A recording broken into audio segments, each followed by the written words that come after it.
With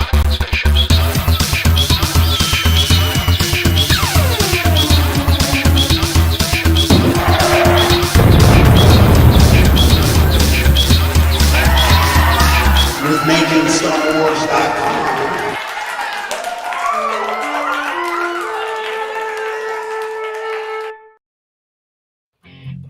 Hey everyone, I'm Jason Ward from MakingStarWars.net, and right now we got Rob in suspended animation, and we got Jesse trying to get a girlfriend during a midlife crisis. Even growing my hair out, bro. Oh shit! Grow the fro. Go like straight up like Lenny Kravitz when he was doing his retro '70s thing, and don't look back. My shit gets curly after it gets past my neck. Okay, so up front, let's get right to the news because there's actually some stuff. Usually, I thought we were gonna today. Usually that day when we have like 20 minutes of nothing, but I guess it turned out they didn't like all the bad news from Book of Boba. Decided to release some good news at the same time. I don't know. What was it? Does it work that way? I don't know if it ever works that way. But it definitely feels like it when Hollywood Reporter drops down, hey, people might not like this new show. And then all of a sudden, hey, here's 3 video games. Everybody talk about this over here. No shit. It might just be good luck, though. Who knows? Right. But upcoming titles include the next game in the Star Wars Jedi franchise, a new Star Wars FPS from your mom, Peter Hirschman, and a strategy game via a publishing collaboration between Respawn and Bit Reactor. So that's kind of cool. I mean, like, Rob, you kind of groaned a little bit at the FPS, yeah? Did I hear that right? Yeah, I mean, it's like, all right. I mean, it's like the FPSs are kind of like of the fighting games of the 90s. Like you basically can just make one in 12 months, you know? Yeah. The engine, the whole point of it, it's all there. They got the pipeline. It's pretty easy. You don't have to worry. The biggest part is in any kind of game, right, is like character interacting with environment. And then when you got a third person character, the legs moving onto various platforms, walking into shit, hit detections, all that goes away with first person shooters. So it's like, all right, here we go. FPS, shoot some stuff. But I mean, it's Respawn and whomever else. So my guess is they'll have this out within 12 months. Yeah. So that's the upside. Just based off of the little blurb that we have so far, is it safe to say that when it says Star Wars Jedi franchise, does that mean Jedi Fallen Order? Like Fallen Order is, and so this is Star Wars Jedi Outback Vacation. Star Wars Jedi, we built a zoo. Is that kind of Star Wars Silver Lake? At one time in Silver Lake. Yeah. So and then and so a new FPS, which we talked about, and then a strategy game that kind of makes me excited. I'm kind of excited about the prospect of a strategy game, especially if it has VR support. Like if it has VR support, I'm a million times excited about this. If it's otherwise it's like, oh, that would be cool. It's an escape room. Escape room. Star Wars escape rooms would actually be pretty fun. Trash compactors are going to die in VR. I'd probably lose my mind. My fear is that it's really just a MOBA in disguise. You know what I mean? Like they don't want to call it a MOBA anymore. So wait, what's a MOBA? It's like a tower. It's like you gotta each on a side, and you go in the center and fight and come back. MOBAs, but they were like online. It was like the esports version of a strategy game that kind of got dumbed down. But it might be like a real StarCrafty or Galactic Empire kind of like continuation kind of thing. I like a tower defense game when it actually like tries. When it tries, it's fun. They could be just total trash too. But didn't the guys? Who's that? Who are the dudes that did Castle Crashers? Behemoth, right? When they're Behemoth. Yeah, I think it's Behemoth. Something. Yeah, anything they do that slaps. Like if Behemoth was like, "Hey man, we're making a fucking Tetris," I'm like, "I'll play that." Like I don't care what it is, Like they always do something that has some like some boom in your bun. You know what I mean? Like they get shit moving. So yeah, I mean it's just like will this be something we remember, or will it be like Bounty Hunters or whatever that game is we keep forgetting about? Like, I'm reminded of every time they remind us, like, oh yeah, there's that thing. Like all right, Right. yeah. That's still coming, supposedly. So Redwood City, California, January 25th, 2022. Electronic Arts, and here's their stock exchange stuff, because they're all about the money, bro. They're not about the games anymore. They're about the money. No, About the I don't know. Benjamins, bro. It is kind of silly, Wall though. Street guys. Yeah, they're Wall Street guys. Oh, now I know. Let me go invest. Hold on, everybody. Okay, and Lucasfilm Games are joining forces to continue delivering all new world-class gaming experiences set within the beloved Star Wars galaxy. Respawn Entertainment, best known for their work on Apex Legends, Titanfall, Star Wars, Jedi Fallen Order, and Your Mama's House, is leading the development and production of these new projects.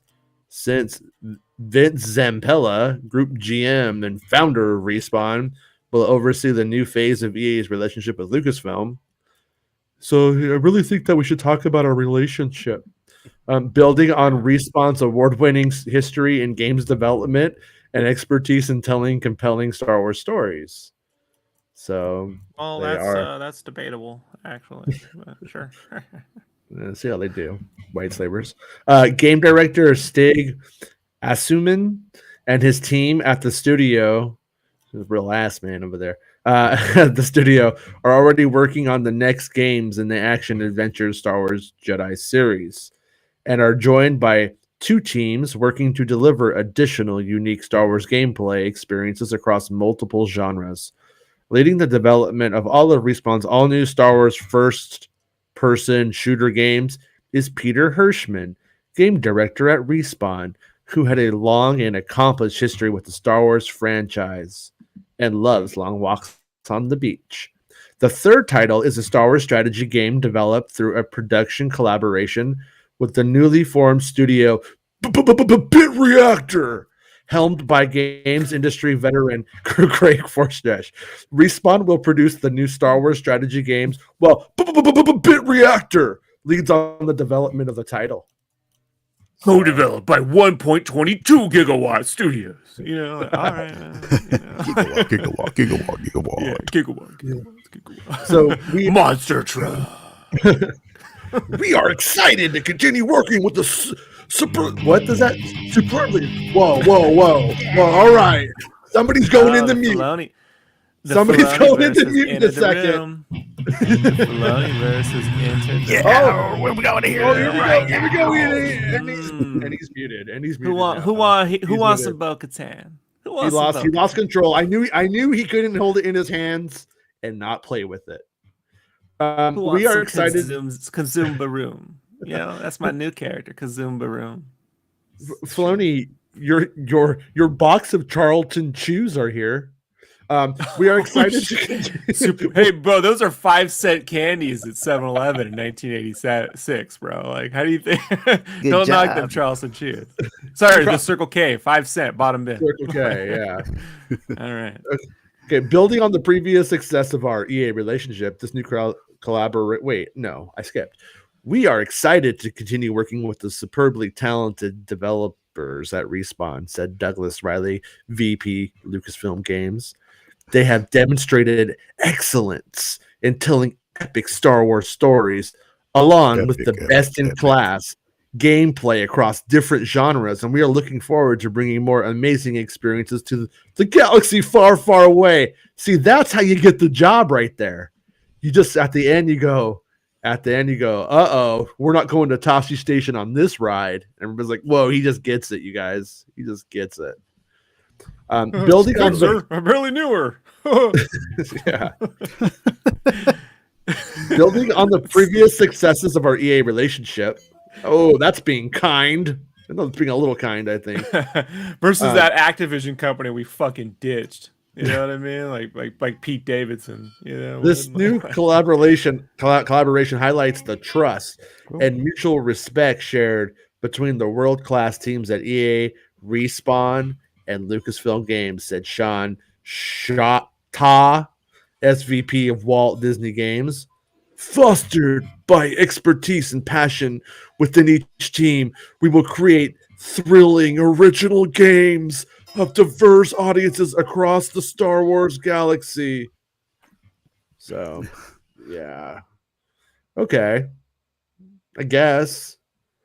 Working with Lucasfilm Games on a new FPS, this Star Wars Galaxy is a dream come true for me, as this is a story I've always wanted to tell, said Peter Hirschman, game director at Respawn. Peter previously worked on as VP of Development at LucasArts and was executive producer of the original Star Wars Battlefront games. Hirschman and the team at Respawn have just begun work on the title. So they just begun, and Star Wars Battlefront is fucking dead. It's That's a story of the the blaster that has to kill. You know, and I've been really waiting 30 years to tell this dream. You know, I just thought it would be blaster, cool. It has to. Yeah, if they get like Darth Vader's glove, and then he had an evil hand now. And it was they a video took the game. hand. They took the evil hand and they made a gun out of it, and it's a Vader. So Vader burger. Was it Glock Vader? I don't know the fucking gun name. Glock Vader, right? Vader Glocka. Yeah. Gotta love 9 that. mil of the Sith, you know, and it must kill, and we must feed it the souls of the the non-believers. Like that got real dark, Rob. It's a pretty intense Star Wars game. So, okay, working with Lucasfilm, blah blah blah. Work has already begun on all 3 of these projects, and Respawn is looking for talent to join the teams. Additional information on available job openings can be found at Respawn Careers. So go there, get the job, tell me everything, don't get caught, make money, we get info, everybody wins. It's an inside job. Let's do it. Game canceled at the last minute. Star Wars, MakingStarWars.com debunked. Boom! We are huge fans of Star Wars here at Respawn. Oh, wow. That changes everything. I didn't believe in it. Honestly, I thought this was all bullshit. And then I read this line right here, and I knew that they cared, that they were serious about making a game at Respawn. And we're thrilled to work with Lucasfilm Games on new titles that we have wanted to make for years, like Darth Vader's Haunted Glove, said Zempella. If you want to make great Star Wars games, you should come join us now on our journey. This is the most. I want that guy who did the Green Knight to make it. You know, Yeah, I just want something real weird. A24's The Glove of Darth Vader. I think we can do it. Did you know that was actually a book? A really, really horrible The Right Hand of Doom. It's too Hellboy, but it works. You know what I mean? Like it works. Did you ever read that shit, Jesse? Did you read like The Glove of Darth Vader, or were you out by that time? The Fist of Fear. The Fist of Fear. Let's do that, right? Fist of Fear. The Fist of Fear. Come on. I think you just got Fear makes you angry. Angry makes you punch people in the face with first-person shooters. Boosh! Yeah! Star Wars. Fist of Fear. I think Star Wars and fisting kind of go together if you're in it long enough. You kind of feel like it. Yeah. That's how it comes full circle that way. I said I always thought fisting goes hand in hand. You know what I mean? With Star Wars. George taught me all about the fit. David's all bad news first, please. I mean, I'm going to say that it's going to sparkle like MJ when you power up. You know. Hey, that's true.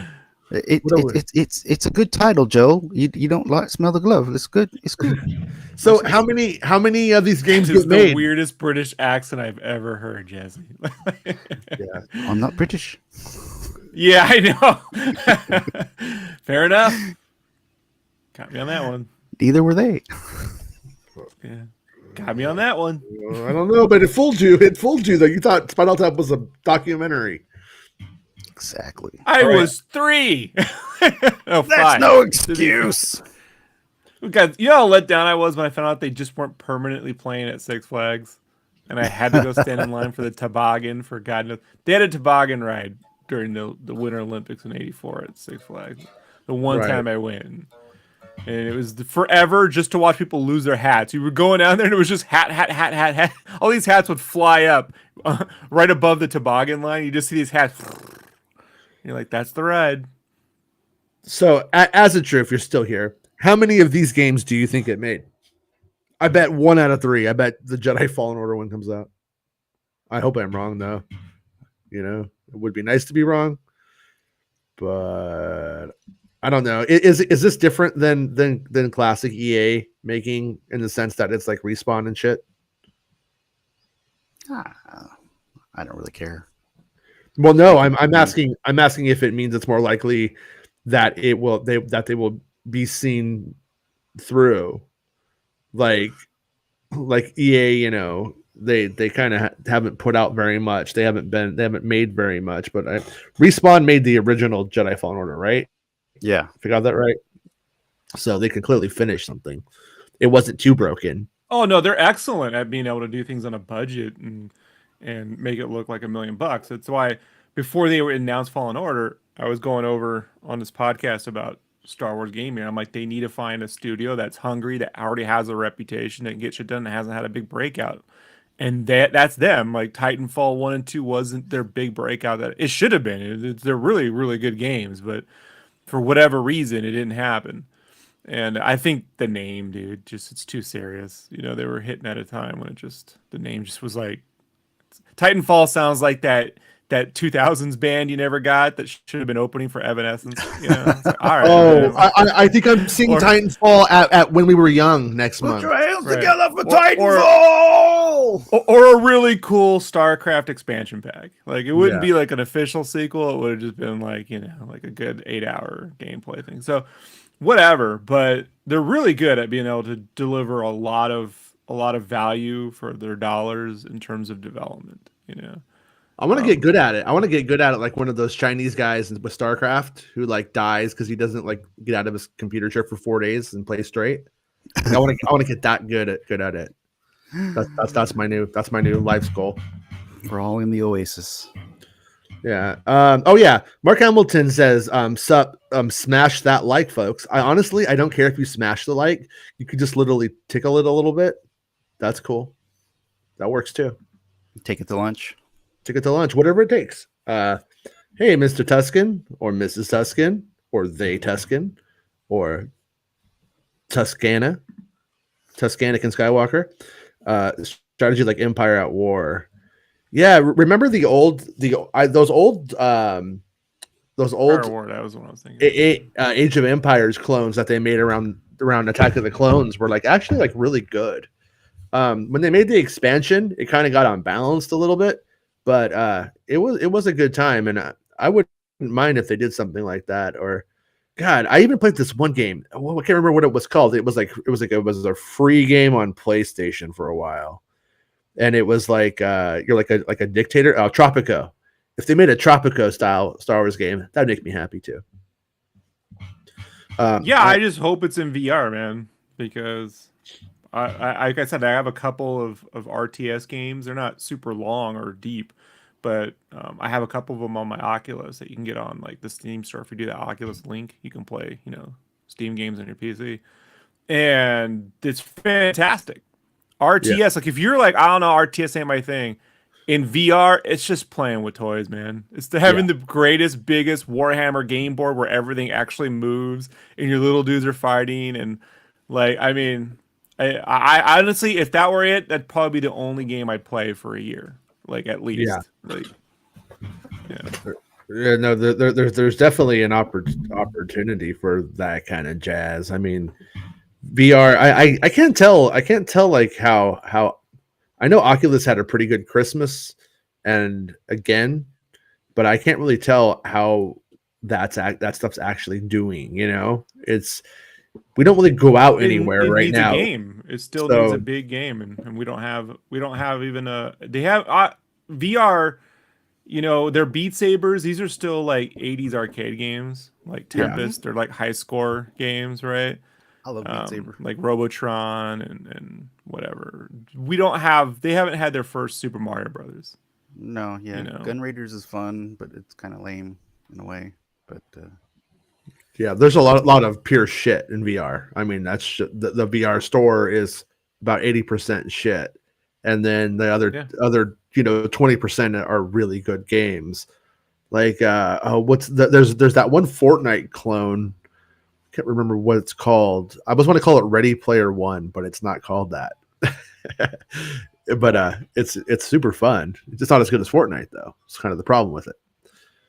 But you know, you would think Moss that is cool. You know, I mean, Moss there's is some Moss good is stuff. Moss is beautiful. Yeah, I love that game. Yeah. That game was really really good.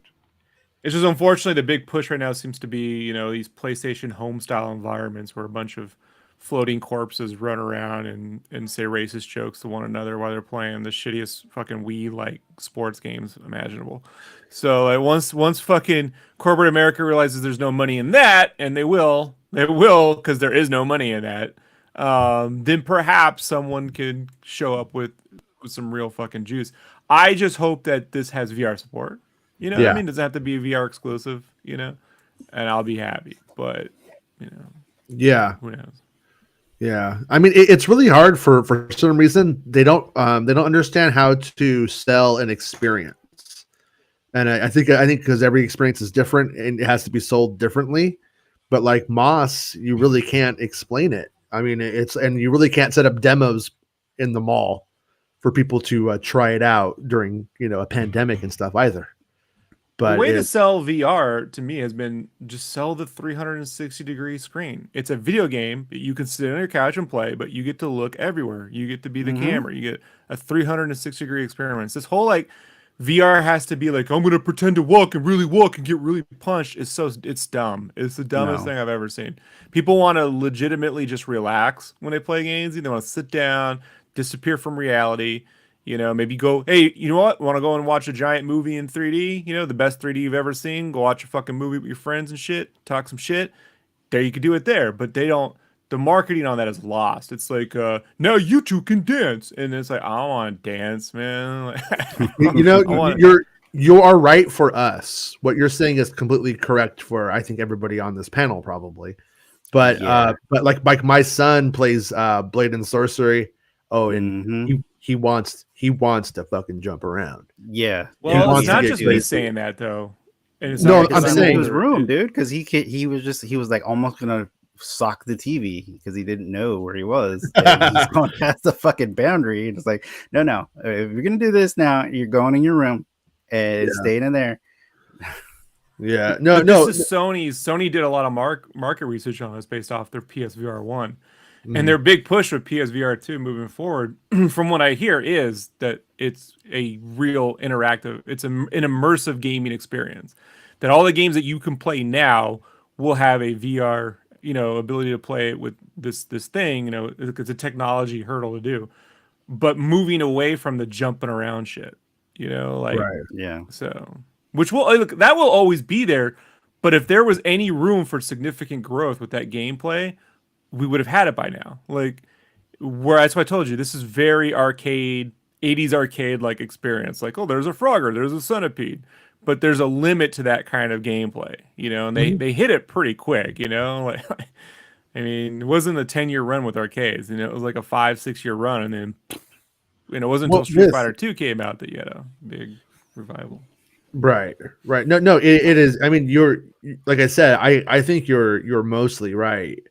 It's just it's not one or the other though, and that's kind of where I feel like it always wants to be mono, and this is very much not that kind of situation.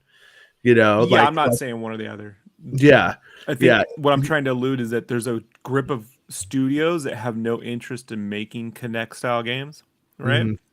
No matter how immersive they are, they make and have the tools in the pipeline and the development to make third person, first person shooter worlds.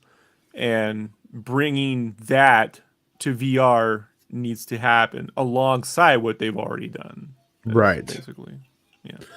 So as the truth says, Jedi Fallen Order 2 is coming this year. I think the others both get made. Respawn is making the first person shooter, and this new team that aren't EA are making the strategy game gives me more hope. So I think that sounds like a very reasoned, non-cynical outlook on that. Yeah. And they make quality shit for a really good price. Respawn, like, they're not the kinds who are like, we don't know what we're doing. We'll make a whole game and throw it away and take 7 years to not put something out. That's not them. Respawn installed the stereo in my car for me. They did a great job. So Yeah, and they gave you 30% off Geico. yeah. They also got me some knockoff Reeboks, but they look real. I mean, they look perfect. You can't even tell. You know, every time I watch a movie that claims it's set in the 90s, I'm like, no one's wearing pumps. I don't believe it. Right? Right? Oh, fucking I won't even go outside without pumps. That's why I stay inside all the time. Got to do it right before. Did you ever stop and do it right before you go, like, to make like a dunk? Like somehow that extra boost was going to give you the ability to dunk a ball. I did that, yeah. missed, and everyone laughed at me, and that was the last time I did that stupid shit. Whiff! You still suck, stupid. I know.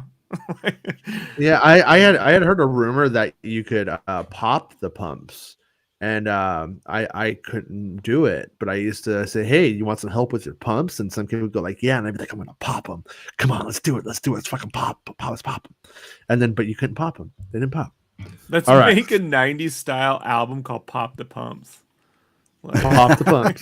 Pop the pumps. Yeah. Yes. There we were sitting with our pumps. Okay. No, that's the 70s. No, that's not even the 70s. That's how you get shot. All right. Book of Boba Fett out the bag. Yeah. Shot It's not having a very good time. And it's caught on with the old trades. I will say though, I think they may have shit the bed a little bit on this one, because with 3 episodes left, it's kind of the time where this could be a regret. I still think it could be, but maybe they know. Maybe they know something. Book of Boba Fett faces a challenging home stretch. With 3 episodes left, the Disney Plus series is shaping up to be the show fans feared The Mandalorian would become. Oh no. I don't really know what that even means. It's a fist of fear. Sorry. I'll stay on topic, but I just love that. So in the past midway point in Disney Plus's, it's past the midway point in Disney Plus's The Book of Boba Fett. As fans head into the final 3 episodes, they might be asking themselves a difficult question. Should I grow up? No. Is Lucasfilm's second live-action Star Wars everything they worried its first would be? From the time The Mandalorian's title was announced in October 2018 until its debut on Disney Plus 13 months later, fans speculated that what the series would offer. Was it going to be a bounty hunter procedural or a Game of Thrones-esque epic? As more details about the project were released, the series' debt to the original Star Wars trilogy became more obvious. Did it? Prompting some to wonder just how much it would center on nostalgia as opposed to anything new or unexpected. So they put the baby from dinosaurs in, and everybody thought it was fucking all new. What eventually, he just points yeah, at right. Boba and goes, "Not the Jabba." All right. What eventually arrived, of course, was a show that made multiple nods to Star Wars of the past, but took things in a different direction. Whether it was the very existence of Grogu. Who's Grogu? You mean Baby Yoda? You still kind of fake fan or something? And the cloning subplot. Sound like my ex-girlfriend. Yeah, I like this. And the cloning subplot that he drove that is still fucking unresolved. Intermittent dives into Mandalorian lore, or simply a refusal to use pre-existing characters for anything more than a cameo. Whoa there, buddy. I think we had a season finale based on that here. Sorry, I haven't read this yet, and I'm like, are you fucking serious right now? This came up on my Apple, my iPhone this morning. It's like, alert. I'm like, oh shit, are we at war with Russia? Oh no, Boba Fett sucks. It's just a all right. reporter. Let me tell you something about war with Russia. Nothing's gonna happen. It's just a way to spend all that money we just gave our military instead of fucking helping out with people who really need it. It's all bullshit.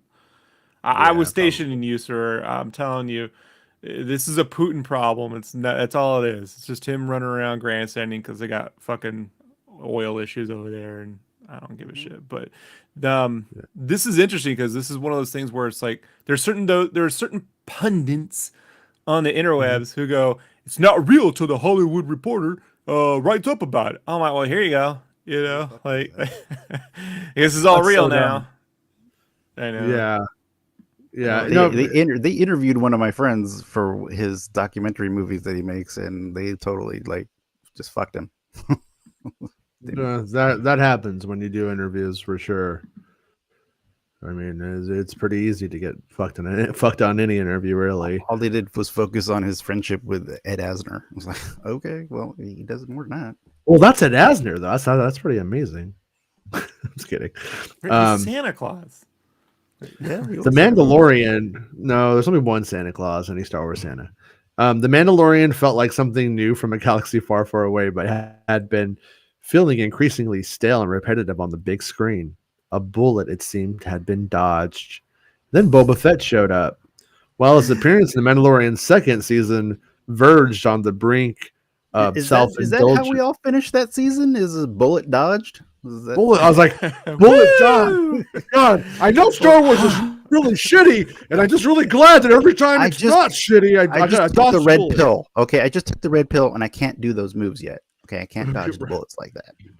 Yeah, this I only take all the rain. I take all the pills. Like, that's how I do it.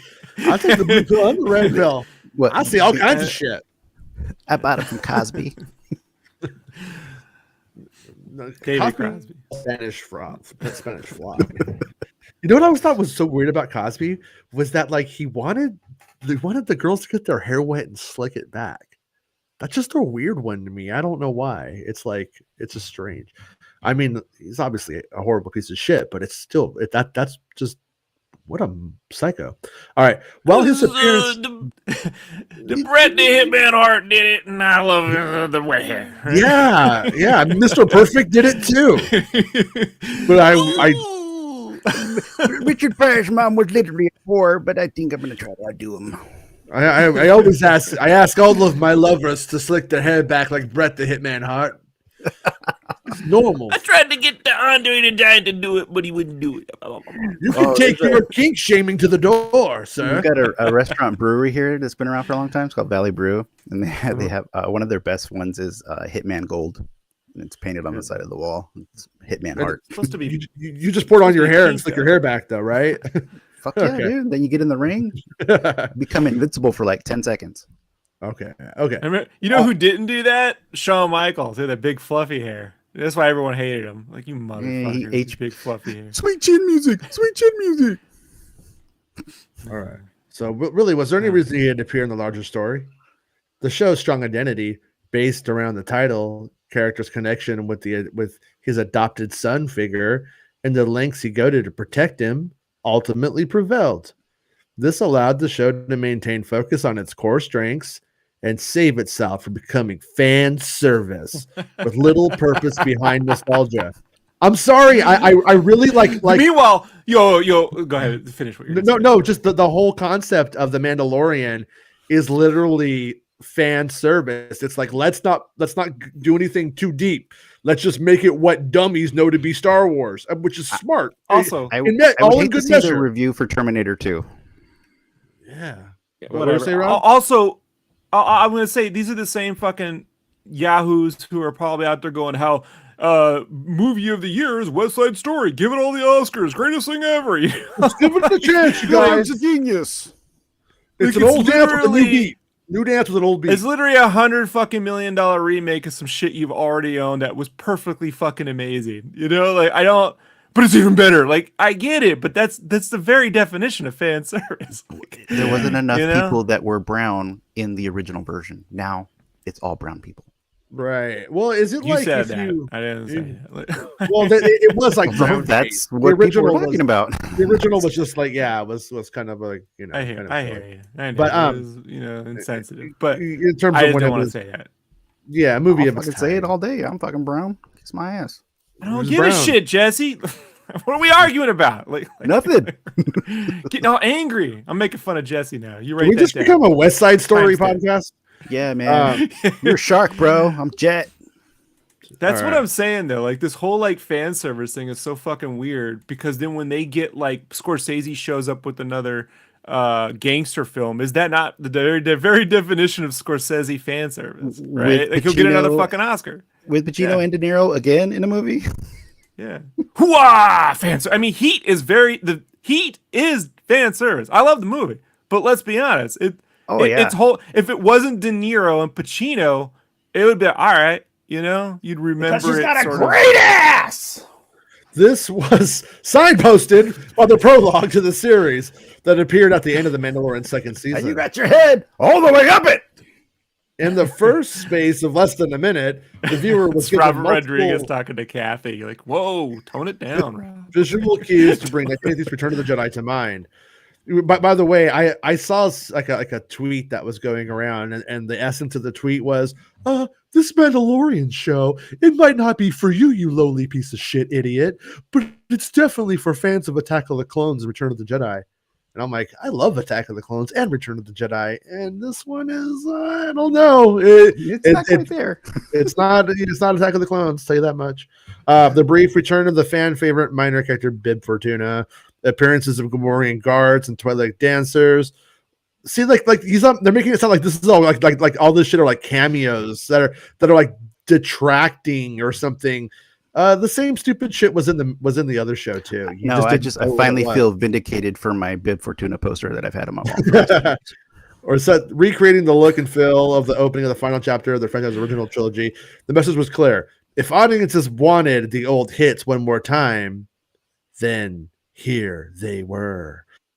In a series centered around arguably the biggest one-hit wonder the franchise had ever produced. What, Return of the Jedi? Hey. Right down. Okay. The teaser proved to be entirely prescient of the show to come. 4 episodes in, the Book of Boba Fett has continued to focus on recreated style over substance. Working Tusken Raiders, Jawas, Rodians, Wookiees, Twi'leks, familiar droids, the Rancor, and some extra huts, of course, the infamous Sarlacc pit into proceedings. It even brought back Max Rebo, the blue elephantine keyboard player from Return of the Jedi. You know what? Fuck you, man. That's like the only cool thing they did so far, bitch. Elephantine. That's rather yeah. I'm not gonna go. I thought it was elephantine or elephantane. Yeah, it's Palpatine. You know, that's not a nice way to describe anybody. It's just not. Remember in the 80s when every joke was about elephantitis? I feel like there was a lot of elephantitis jokes. Elephantitis on the balls. Movies. Yeah, a lot of jokes about that. Which is one David of the Lynch makes one fucking film and we never fucking let it go. You know? No, I was remember like kids saying it actually. But anyways, for multiple appearances across the season.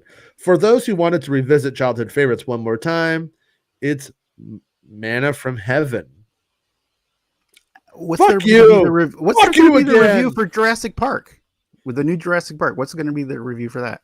I mean, I don't even know. I just want to know what Manna from Heaven is. But for anyone wanting a show that stands on its own merits, things might be slightly less of a slam dunk. That's the first. Is when I throw my Starbucks scone from a window and it hits someone right in the head, and they go, This is the thesis of the article, buried, and it's pretty much all you need to know so far. But for anyone that wanted a show that stands on its own merits, things might be slightly less of a slam dunk. I've got my Avatar 4 tickets already. With more than half of the show's first season finished, it should be noted that Boba Fett is astonishingly slow show. Yeah, like we're not complaining about the fucking all the member berries. We're complaining about the 99% of showing us just sitting around doing I don't know what. My God. I was thinking about this last night. So in a slow, in a TV show format, I was thinking about this, like Zack Snyder compared to James Gunn, right? Now, so they know James Gunn wrote the Dawn of the Dead remake that Zack Snyder directed. So we do have a collaboration. A lot of people think that's his best film. I'm like, that was a great collaboration, worked. But Zack Snyder versus James Gunn, concerning a Peacemaker versus a Justice League thing, right? Like Zack Snyder needs a budget, to kind of make all that work, right? But if you had to scale that budget down to a Peacemaker budget, then you need dialogue to fill in the gaps, right? Like you Yep. need that Peacemaker dialogue to fill in the gaps. You need some like Kevin Smith TV kind of like dialogue heavy Tarantino chewing scenes. And you don't have that, and you just get the Zack Snyder dialogue with low budget. Like it's like the seams are pretty apparent. It doesn't Yeah. work. So like this feels like this is a bunch of set piece stuff that in a context of a film probably would all work better, but when you spread it out and you don't have that dialogue, that punchy someone writing some real punchy dialogue, then there's nothing to hang on to. The show is having problems though when a valid critique is that there's a dialogue issues, and then the other critique is there should be no dialogue. When you feel like there should be dialogue and there should be no dialogue both at the same time, it's that's because kind we of don't want bad these people who are writing the dialogue to write the dialogue. to write the dialogue. They need some people to go. I mean, what are some great? I mean, think about like Parks and Rec. It's Always Sunny in Philadelphia. There's so many writers who can write really good stuff. It's not just comedy. Like there's plenty of people that could write that stuff, and they're getting. No offense to Favreau, but I won't say his dialogue is. You know what I mean? like Elf is it's it's one thing. Did he write the dialogue on Elf? I don't even know if he wrote. I'm just asking. I don't know, but like was Zathura, like he wrote some shit on there, right? Like he did that. Yeah. So it's not exactly. I He mean, knew Filoni, that. the Zoe Deschanel was dialogue going to is- steal our hearts. He knew before everyone else. He knew. well, we all, you got. Well, that news Hey, look, I'm not complaining about the casting. Like I just talked. No, Jennifer Beals. Favreau is good at having fun, and I don't think he's having fun. I don't think it's a fun. Yeah, it's a fun idea, and that's the difference. I mean, I think at the end of the day, that's what it comes down to is, and maybe that, and I think on paper, the idea of taking something like this that isn't necessarily as fun and throwing it over to Robert Rodriguez sounds like a great idea. I don't think that was a bad idea, but it's not working. Not working perfectly. Sometimes at the moment. I'm reminded of when in comics, I was looking forward to Spawn and Batman, right? Frank Miller, Todd McFarlane, and then on the DC side, it's Klaus Janson and Chuck Dixon. The classic. I was so looking. I thought this was going to be the big crossover, and it was all right. Fun art. I don't understand what the hell happened. To this day, I still don't understand what exactly happened, and it didn't really take place in continuity at the end of the day, from what I was told. Because Spawn had the shoelace down his head, and he got a batarang in his head at the end of the issue, and we thought that's how Spawn got the shoelace in his head, but turns out it wasn't. So it was like, at the end of the day, you're like, what was that for? And you're like, you made a really great poster, and it's got some good pinup books. And the DC side, I was like, I didn't even know what the hell that was. Like, that's a giant mess over there. So it's just because you get people that are really known for doing things on the thing you really dig doesn't always mean it'll work out. Like that's that's unfortunately, but this is way more money being spent than drawing a comic. I would make my comparison that it's supergroups suck, but that somebody's always like, oh, here's some supergroup I love. But let's be honest, they all Temple suck. of the Dog. They all suck though. I loved Audio Slave. I'm not a big Tom Morello fan, but I liked Audio Slave. Yeah, they did good work, that Audio Slave, man. Like, that's some of the best music made in the early 2000s, man. Yeah. Well, I gotta tell you something. Really, that very concept also gave us Queen with Paul Rogers. Think about it. Think about what you're saying. By the time the second season of The Mandalorian ended, fans knew that Boba had survived his apparent demise in Return of the Jedi, become far more zen about things than might be assumed given his previous appearance, although no less deadly. I don't know about that. And then taking over organized crime on Tatooine by killing Bib Fortuna and replacing him as head of what used to be Jabba the Hutt's organization. 4 episodes of the Book of Boba Fett later, and we could add the following things to the list. After his escape from the Sarlacc, he was taken as a slave by Tuskens before earning the trust and respect, but the Tuskens were killed by a rival gang whom he then killed as revenge. Meanwhile, in the present day, Boba is preparing to fight a rival crime syndicate who appears to be making claim to his territory. That's basically it. This is painfully honest, right? And accurate now. That's basically it. With the majority of the story so far either given over to fan service that goes nowhere, Jabba the Hutt's cousins appear, and it looks like they're going to demand Jabba's empire. Oh, now they're leaving because someone told them off camera that someone else wanted the empire. But hey, we got to see some other Hutts, I guess, or massively extended set pieces focusing. I have to agree with that. Yeah, I'm agreeing with all when of the this. Hutt showed up in when the Hutt showed up in episode 2, I was like, all right, now it's expanding, right? Like, here we go. This is great. And then, no, we're out of here. Bye. I was like, you motherfuckers. But to be fair, that isn't going to be it. That wasn't what that was. That's clearly a ruse. I'm talking about episode to episode. Yeah, but she even says Fennec even consults with them, with them and with Boba about it, and they're like, yeah, it's bullshit. So it's clearly not over, but the fact that it does and that there was no part of the narrative where we see, yeah, they really are going to come after him, that it almost stays first person, is where it gets strange. Actually, has the show been entirely first person from Boba's perspective this whole time? No, because there's a couple of things where Fennec was doing things, and we're kind of looking from her perspective too. Okay. Ultimately, more about has been from Boba's perspective. Actually, when I think about it, mostly it is, but there's just a couple of shots where it's not.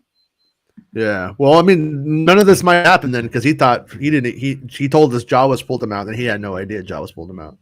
Ultimately, about the fight sequence where she goes and gets the Night Wind dude and then brings him back. That's about it. Like, I can't remember. Yeah, I'm even. Like, just yeah. I would still consider that first person probably too. Unrealistic, but still pretty much. But like Boba is there witnessing in some supernatural way. Yeah, he sends a probe droid and just following her. Yeah, but doesn't send it into the Starlight again because he didn't think of that. Ultimately, I don't think Fennec's going to betray Boba. I imagine he's got some kind of kill switch. Yeah, a little tummy. Starts throwing up, starts shitting her pants and throwing up at the same time. No, he pushes the button and she gets irritable bowel syndrome. This button is called Montezuma's Revenge of the Sith. Push the Ibs button. I'm kind of happy with myself about Montezuma's Revenge of the Sith. All right. Ultimately, more about Boba Fett has been revealed in less screen time when he was a guest on someone else's show than he's managed in his own series. It all adds up to a show that feels uneven at best, if not outright directionless. Outside of evoking nostalgia, especially compared with the narrative speed of The Mandalorian, as well as the show's desire to introduce new elements to the core mythos of the franchise as a whole. Half a season in, it's a fair question to ask, what is the Book of Boba Fett about? Given the evidence at hand, it's hard to not give the answer, making fans of the old films happy about seeing their toys again. Boba's final 3 episodes air on Disney Plus weekly, blah, blah, blah, blah. There you go. So, yeah, I mean, I got to say, a lot of the setup to that article was kind of bullshit. But when you got down to the actual essence of it, that is where the show is at right now. It doesn't mean that it's going to be that way, though, because this could all be a great setup. It can be. Or what seems to be a bad setup that is a good setup in the end. We'll have to see if the stuff that happens early on in the season has any payoff whatsoever in the final 3. If the final 3 end up being like, let's just say it's 3 10s. I don't believe in giving anything a 10. I think 10 is an unobtainable score for the record, but let's just pretend we got 3 10s. If they're perfect, well, those first 4 episodes, if they don't play into it, still brings the whole fucking thing down. But if those first 4 episodes really do play into making those final 3 episodes all 10s, then hey. But I think that's maybe an unrealistic hope at this point. Has any show ever gone 4 episodes of like whatever and then it finished fucking amazing? Pivoted? Have we ever seen? I'm sorry? Yeah. Oh, there have been shows. I mean, I know that there's been even shows that had a first bad season and then course corrected and reformatted. I mean, it's pretty common But I am struggling to think of one. But that has been a thing in the past where like season 1 was like, what the fuck was that? I mean, and this is the worst example in the world, but like Saved by the Bell, they kind of did that too. Sarah Connor Oh, Chronicles. when he was about kinda? him and his teacher, that first fucking Good season, Morning it was like Bliss. Haley Mills. And they never Yeah. fucked. As a kid, I thought they were gonna fuck. That's why I watched it. No, I she thought wasn't. for real, dude.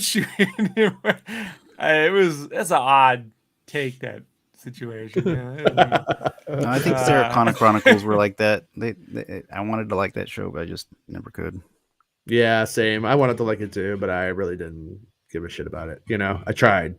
I was with somebody who liked it a lot, and I was It's just like, a reason to get Summer Glau on film, basically. which is a great idea. It's a good reason, but I'm surprised she hasn't been in Star Wars yet. Like she's like one person I think would have had a role by now.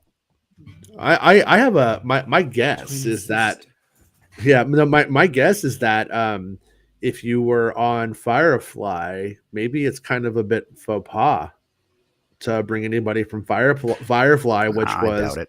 second-rate Star Wars, No, ripping because off Alan the- Tudyk was on Firefly. And You he's just K2SO. he's just using this chance to troll Firefly fans, Jesse. Don't No, take I the bait. like Firefly. The first episode that's bait. sucks. The first episode sucks. I mean, the whole thing was, No, it doesn't. oh, I didn't get the Han Solo I wanted in the special edition for one scene, so I'm going to make a whole fucking series about it. Oh, and China sucks. I mean, at the end of the day, that's kind of it. I mean, I liked it. It was fun TV, but people act like it was like fucking like, God, Godsend. I'm gonna this is my IP. I've waited for it my whole life, and it's a little uneven, you know. I mean, it's good. It's good for what it was, but Well, then they did the movie out of it, and they just wrecked it. yeah, I was happy I for don't the agree movie. with any of this. I don't agree with any Yeah, of that's this. but fair. okay. Like, all That's right. fair. So I mean, Okay, there you go. let's put it this way: Alan Tudyk got hired. So what I said before is bullshit, and he wears the same dumb suit all the time. I'm pretty sure Alan Tudyk and Anthony Daniels meet in alleys and fight with knives with these things.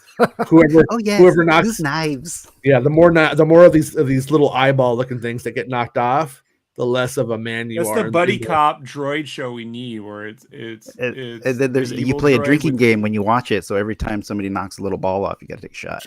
No, it's K2SO and 3PO have to team up for some buddy cop thing, you know? Yeah. Yeah, Well- like lethal Like droidica or whatever. Like you wanna call it. Emu and Doug. Yeah. So one funny thing, somebody said it in the comments, and I wanted to bring it up. Can I find it? I don't know if I can find it again. But somebody was saying, hey, what a genius idea just to put Anthony Daniels in mocap and not deal with it, you know, or whatever. And I saw that one. the truth is for episode 9, here's what it was. Kenneth says, I am astounded nobody thought of putting Daniels in a mocap suit until now. Daniels provides the voice and movements without all the hassle. Should have been an obvious choice from the start. The truth is that on the sequel trilogy, he's in a mocap suit more than you would think.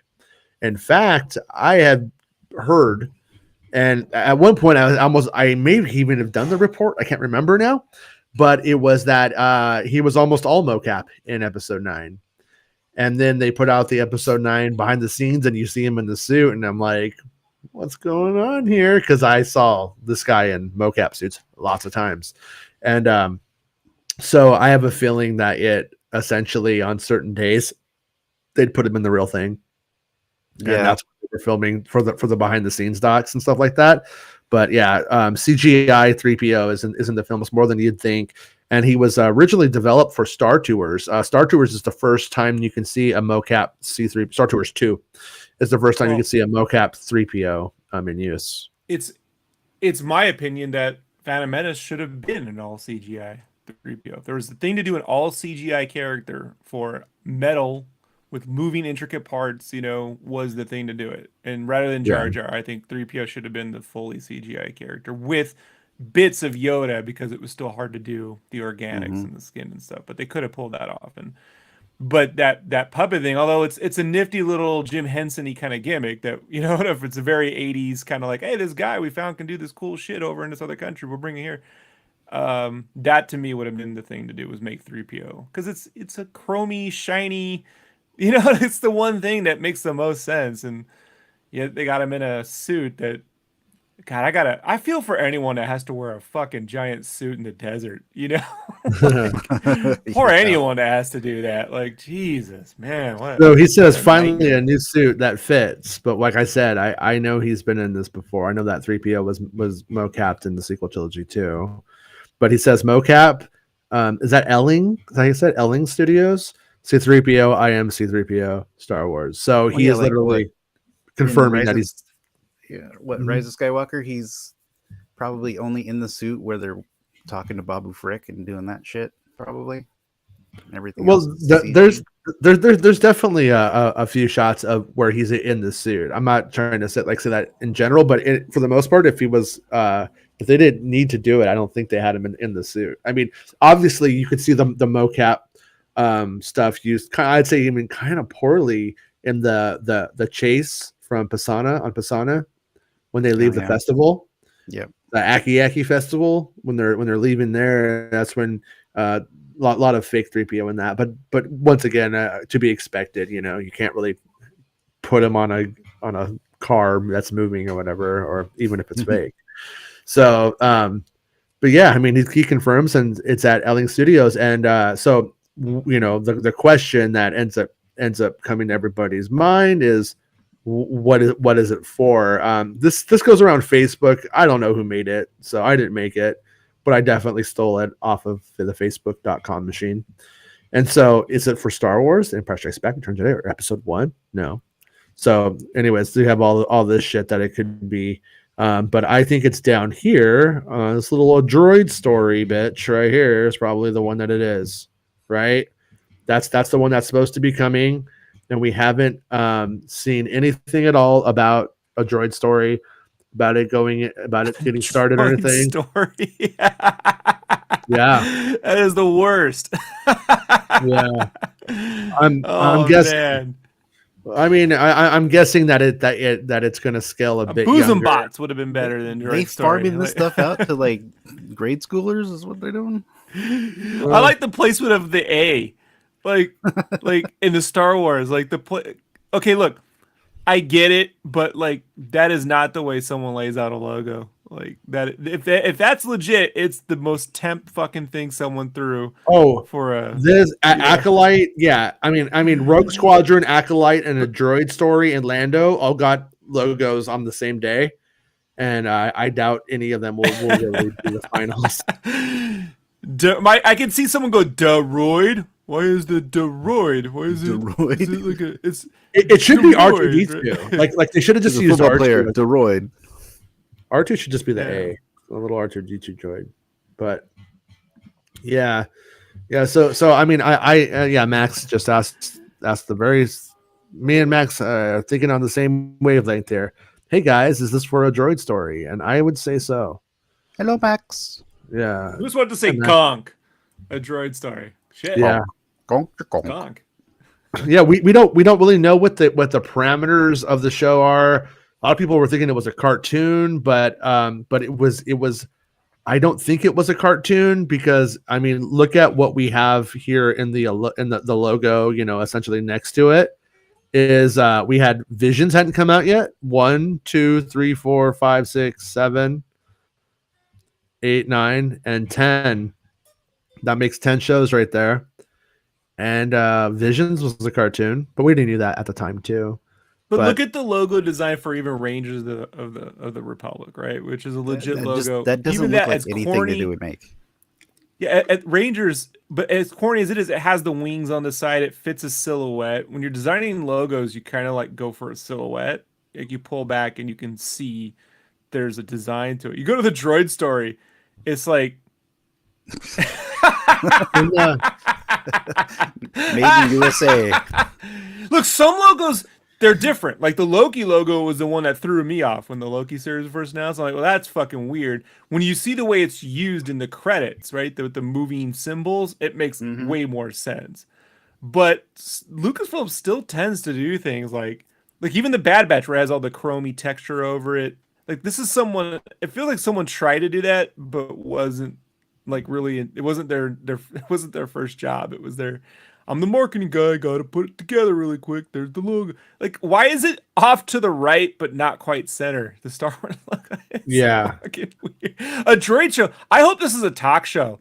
Like Space Ghost Coast to Coast, right? Welcome to a droid show, and like Gonk is the because comes at Gonk Gonk, right? And then 3PO wheels out a guest, and then they bring on Jonah Embry. You know, Put your hands together for the Max Rebo band. Yeah. How you feeling today, Max? All right. Yeah. Like Lando has that thinner font type to invoke sort of poshy, high classy Bel Air, kind of like. Well, I think it's supposed to remind us of his trendiness. shirt too from Solo. Yeah, but it works. So like a droid show. Why is the A like an inch? That's that. It's so weird to me. Like if that's a logo and it's legit, that is my new favorite. Like what the? That's the one I'm gonna bust out. When some client gives me fucking rules. Yeah, you can never do that. Oh, you sure as shit can. This is the actual logo. That's the actual. See, it's more. Still, that A is so weird. It looks like the apostrophe droid. Like it's so weird. I gotta be honest. Like I mean, there's a really highly cynical part of me that feels like when they write A Droid Story, it's like what the Chinese restaurants and the Mexican restaurants do in the areas in SoCal when there's too many. You just make it A1. So when people look in the phone book in the 80s, they would be like, "Oh, A1 Chinese food. That's what I need." A1 Mexican Droid Story first, yeah, and so they're gonna watch it. Yeah, and so I'm like, is this like an alphabetical game here? We're trying to win some kind of weird SEO search engine optimization game in titles. I don't know. Because a Star Wars story and a droid story aren't good. If chunks of the metal were missing and you could see the gears underneath or something. Oh yeah, or like have the wires sticking out of it. And the center of the O had that thing that R2 sticks his fucking shit in all the time. A scomp entrance. Or if half the O was the R2 top. You understand what I mean? Like it was the R2 head or the BB-8 or the head or some droid head. Like that. Okay, there. The logo's flush left, and they made the chrome look like 3PO's chrome, right? Mm-hmm. And the Adventures is white, like R2D2. So you get the idea of the buddy droid from the gold and white between droids and Adventures of R2D2 and 3PO. But look at the spacing. The O doesn't look like a D. The R, the kerning. I'm just telling you, man. Like, this is so weird. All I know is if I put a droid story like that on a shirt, I'd get fucking notes back from Lucasfilm. Like I'm telling you. Like it's just weird. Yeah, I look at this logo and I'm like, you know what it needs? It needs an A droids. Star Wars A droids. That would be a better sounding show to me. A droids. Yeah, it almost sounds like AIDS. Gotta be careful. No, it's been 20 years. Part of the 80s.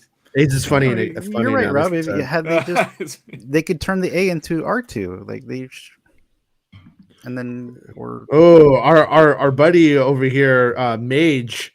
Darren, Din Jaren's mom, Madge. She says, "Vum, no go." She says, "No go." Somebody's like, you know that's spam, right? All right. So yeah, Droid: A Star Wars Story. It's I don't know why they think that if the fantasy elements of Star Wars mean storybook, because Star Wars isn't a fucking storybook. Like it doesn't. But when they're pumping out the 5-minute storybooks left and right for the kids to read, and I have a feeling that this is kind of might be geared towards that to give them more content. I get doing it in the subtext, in the feel, in the heart of it. It feels like a storybook kind of thing. But I don't see. So that means that we lay into the tropes of the storybook. Like as a kid, the reason that you like Star Wars was that it wasn't little fucking Red Riding Hood, but it was. You just were tricked, and that's kind of what's important. Like I think with the stuff and these kind of titles, they just they don't work for me. But for the record, I think The Force Awakens is the stupidest Star Wars title of all time. So what do I know? I like the Phantom Menace, but you know what I mean? I guess how they market this stuff. But I never sleeps. And you know, The I Force mean, Awakens, the sequel trilogy you almost got. Oh shit. I think back though to when I was a kid, and when we used to see the anti-smoking. A-hole story. I learned it by watching you. Okay.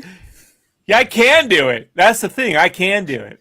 Will I? That's the question. MakingStarWars.net. A whole story. Hey, yo, man. If we put up one shirt, can that be the shirt?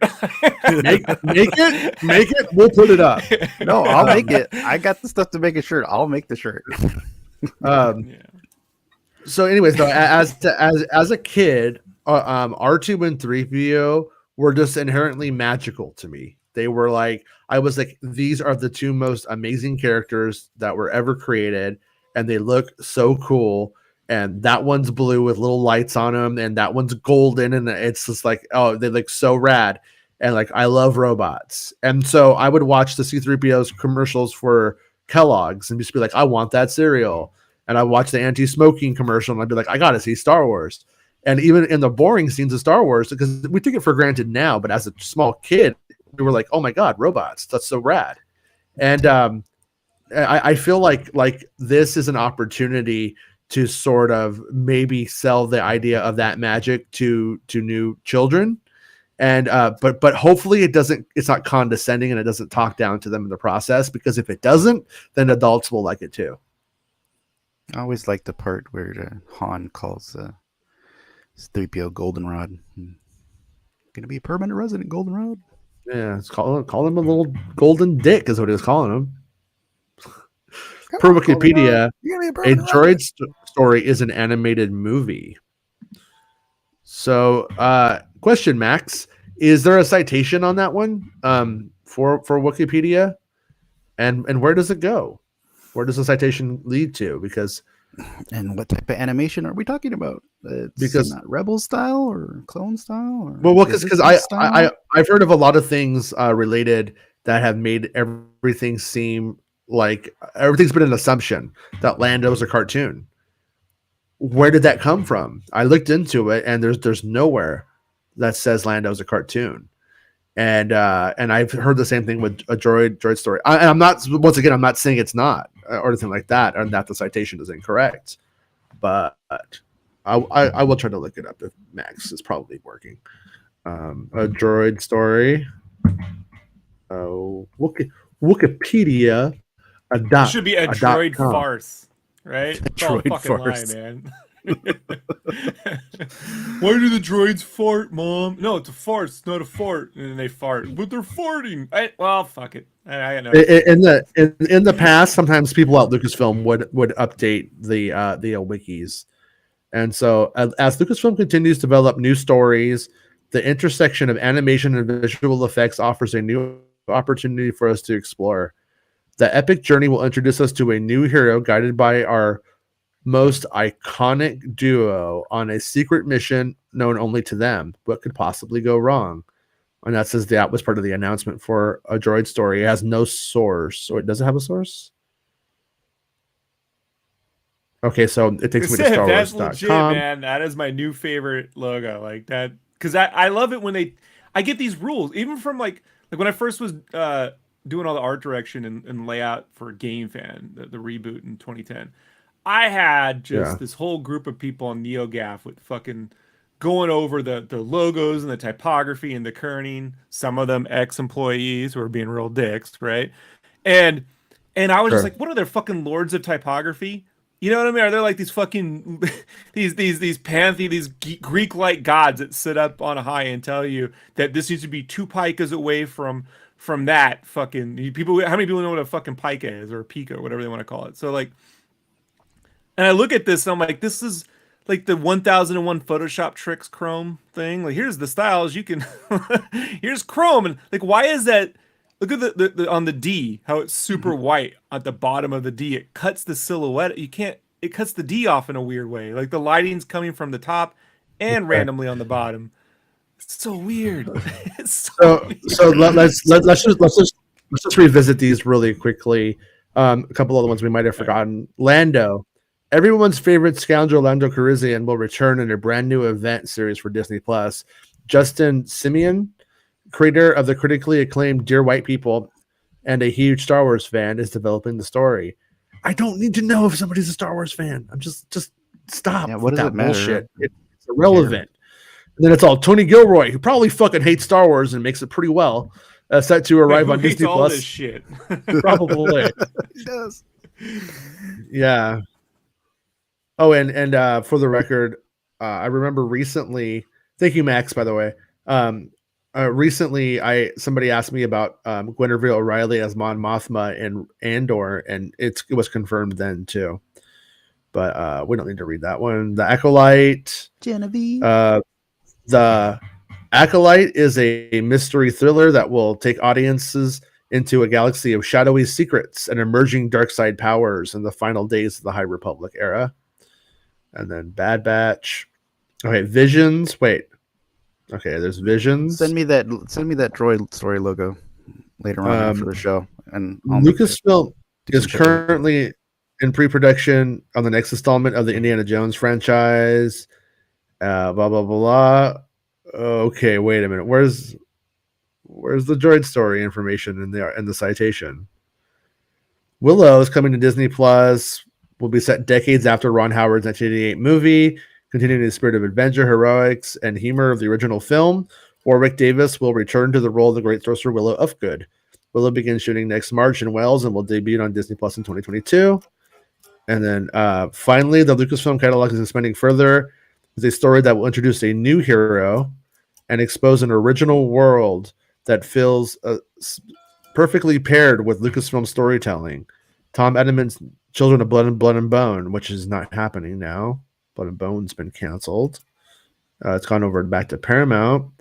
Okay, A Droid Story. As Lucasfilm continues to develop new stories, the intersection. Hold on. This guy right here. All right, I'll turn this guy down. All right, there we go. Yeah, we got that. All right. As Lucasfilm continues to develop new stories, the intersection of animation and visual effects offers new opportunities to explore. Lucasfilm Animation will be teaming up with Lucasfilm's visual effects team, Industrial Light and Magic, to develop a special Star Wars adventure for Disney Plus, A Droid Story. This epic journey will introduce us to a new hero guided by a legendary duo, R2 and 3PO. So there we go. That they did say it, that it was animated from the very start, and I just totally forgot about it. And Alan Tudyk should really do motion capture for R2. R2 got more than 2 robo dicks in his bag of tricks. I agree. Okay. Yeah. 2 dicks. That was Kevin Smith. It was like, I call him 2 dicks. Like, Yeah.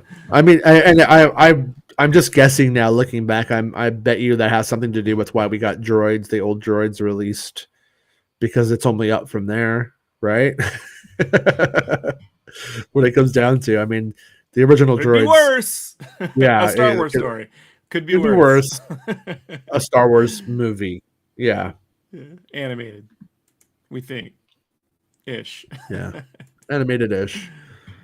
But all right, well, everybody, we are going to call this one a show today because we're going to be back tonight at 1 a.m.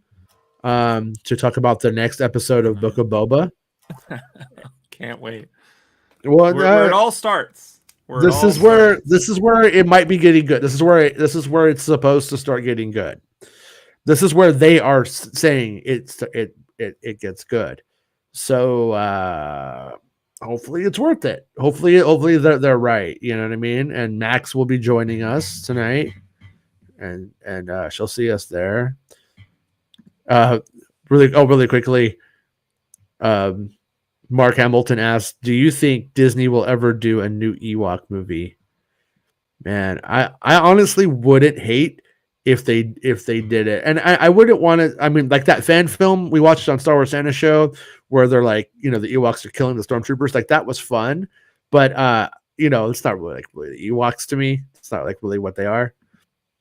So if they actually though wanted to like take like a serious shot at doing like a fairy tale kind of story set with the Ewoks and took it that way and made it for 6-year-olds, but better than the Ewok films, I'd be for it. I wouldn't mind personally, but at the same time, I doubt it. I don't. Do you guys think they'd ever make another Ewok thing? Even if they show them, if the Willow thing turns out to be a good, and the droid story turns out to be okay, then yeah, then might start scaling things down for small goods. I don't see them not touching every property, Yeah, at least once or somehow, some way. Yeah. Gee, if you think the Hollywood Reporter was worried about member berries with Boba, wait till they get a fucking Ewok movie. No shit. Well, no, actually, claws into. No, let's like look at that. If you did an Ewok movie, what member berries do you got besides Ewoks? Trees? Human females getting trapped or caught by them, and no, I'm saying looking for Vader's mask. It's Kylo Ren looking for it's Kylo and the Ewoks, right? Kylo and the Ewok. It's the Ewoks who made the drums out of the heads of the stormtroopers that are going on tour.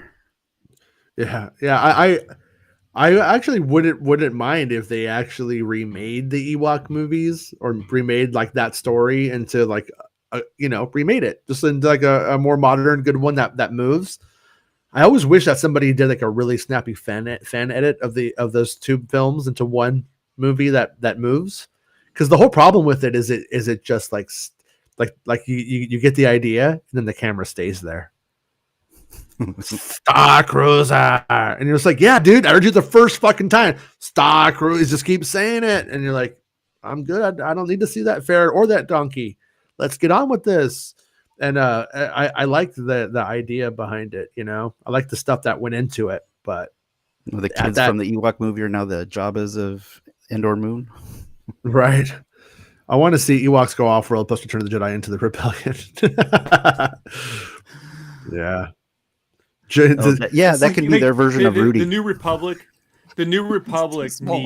needs troops.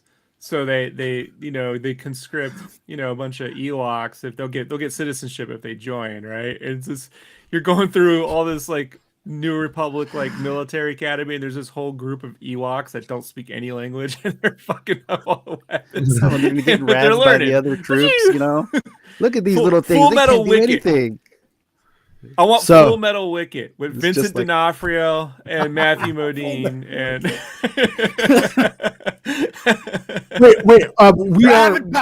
we agree that Matthew Modine is Tebow, right?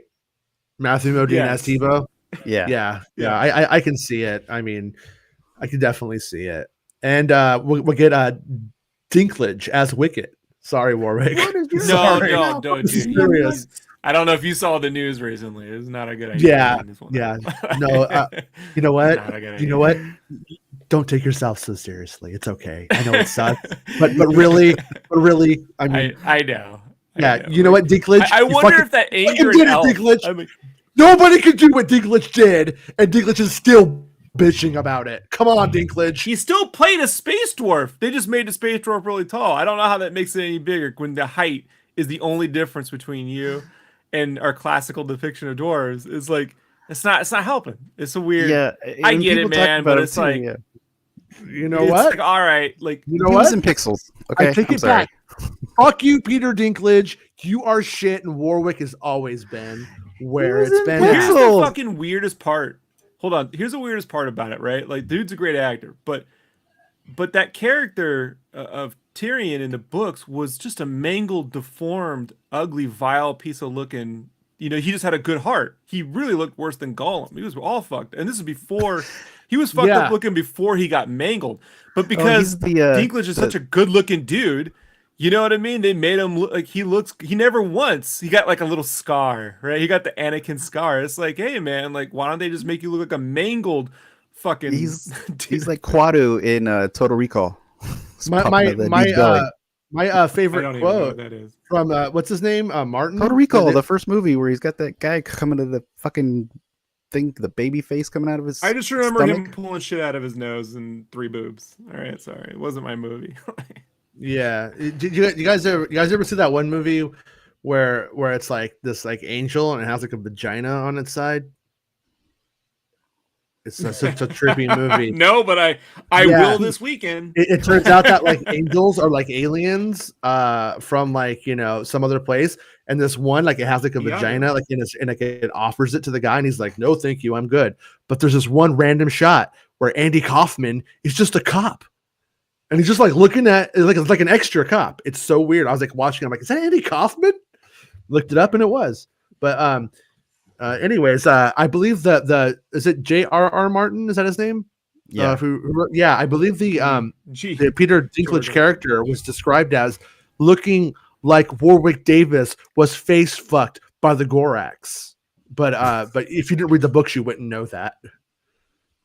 Yeah. I read the first 3, the fourth, it goes off the rails, you know. Like, you really, That's where it goes these off are the only rails. good for about 3 films or 3 books. Whatever. Too many subplots. Star Wars Santa. Meg How is calls Meg us not part of amateur this hour. discussion? She calls us amateur hour. Look, I love Meg's show, but it's funny when she goes, episode 5 of Boba Fett. This is the one where we'll probably kind of maybe gets ready to start going, and I'm like, you gotta take a stance. Is it or isn't it? Like, kind of maybe not starter. Kind of we think I've heard. Like it's just so like look. We hope it should get started by the 5th fucking episode. Yeah. You know, let's just all agree on that one because this is, whoo boy, this is taking forever, man. Yeah. No, it